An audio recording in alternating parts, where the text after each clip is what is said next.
سیدنا علی تیسری بار کہتے ہیں یا رسول اللہ صلی اللہ علیہ وسلم مجھے پتا ہے یہ امر ہے، لیکن میں آپ سے اجازت چاہتا ہوں، مجھے اس کے مقابلے کی اجازت دیجیے۔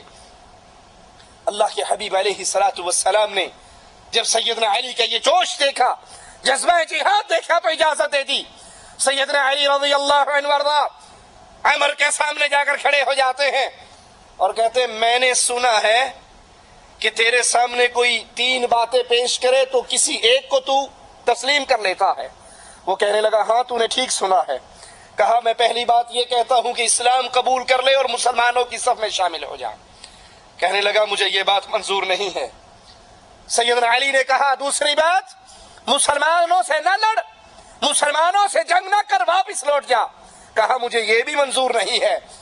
تو تیسری بات پہ سیدنا علی رضی اللہ عنہ وارضا نے للکار کر کہا پھر آ اور مجھ سے جنگ کرنے کے لیے تیار ہو جا۔ یہ سن کر وہ ہنسنے لگا کہ میں نے تو سوچا تھا، میری سوچ تو یہ تھی کہ عرب میں کوئی شخص عمر کے ساتھ مقابلہ نہیں کر سکتا۔ اپنے گھوڑے سے نیچے اترتا ہے، سیدنا علی کے سامنے کھڑا ہوتا ہے اور پوچھتا ہے تو کون ہے؟ جواب میں کہتے ہیں میں علی بن ابی طالب ہوں۔ وہ کہتا ہے تیرا باپ ابو طالب میرا بڑا دوست تھا، میں تجھ سے نہیں لڑنا چاہتا۔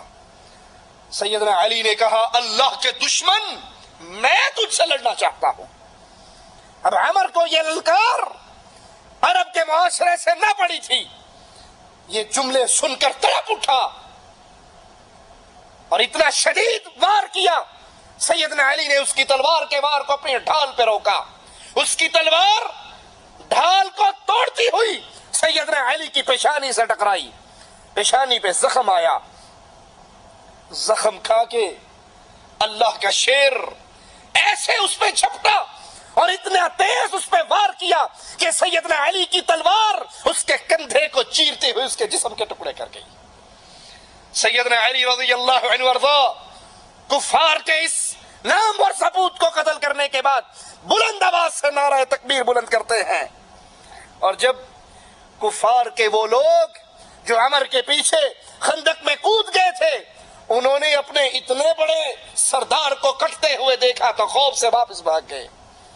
رسول کریم صلی اللہ علیہ وسلم نے بنو قریظہ سے نپٹنے کے ارادے سے جب لشکر کو روانہ کرنے کا ارادہ کیا، جنگ کا ارادہ کیا، تو سیدنا علی رضی اللہ عنہ وارضا کو جھنڈا دے کر آگے روانہ فرمایا۔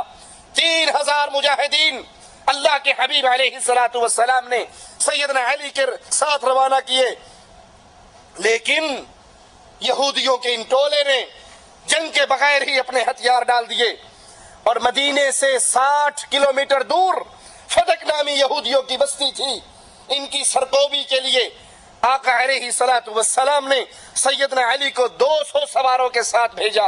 یہودیوں سے جنگ ہوئی، وہ شکست کھا کر میدان چھوڑ کر بھاگ گئے۔ صلح حدیبیہ کا موقع جب سیدنا عثمان رضی اللہ عنہ وارضا آقا علیہ السلام کے سفیر بن کے مکہ والوں کے پاس گئے اور مسلمانوں میں مشہور ہو گیا کہ سیدنا عثمان شہید ہو چکے ہیں، تو آقا علیہ الصلوۃ والسلام نے اپنے صحاب سے بیعت لی، اس کو بیعت رضوان کہا جاتا ہے، جن پر رضامندی کا سرٹیفکیٹ آسمان والے رب نے اتار دیا۔ لقد رضی اللہ عن المؤمنین، اللہ راضی ہوا ان اہل ایمان سے جو ایک درخت کے نیچے بیٹھ کر آپ کے ہاتھ میں بیعت کر رہے تھے، ان خوش نصیبوں کے اندر سیدنا علی بھی موجود تھے رضی اللہ عنہ وارضا۔ صلح نامہ تیار ہوا، یہ لکھنے کی ڈیوٹی بھی اللہ کے حبیب علیہ الصلوۃ والسلام نے سیدنا علی کے ذمہ لگائی۔ سیدنا علی نے لکھا بسم اللہ الرحمن الرحیم۔ مشرکین مکہ کے نمائندے سہیل نے کہا کہ ہم الرحمن الرحیم کو نہیں جانتے، معاہدہ لکھنا ہے تو اس پہ لکھو بسمک اللہم، ہم الرحمن الرحیم کو نہیں جانتے۔ نبی کریم صلی اللہ علیہ وسلم کی ہدایت پر سیدنا علی نے یہی لکھا۔ اس کے بعد رسول اللہ صلی اللہ علیہ وسلم نے کہا لکھو یہ وہ شرائط ہیں جو محمد الرسول اللہ نے قریش کے ساتھ طے کی ہے۔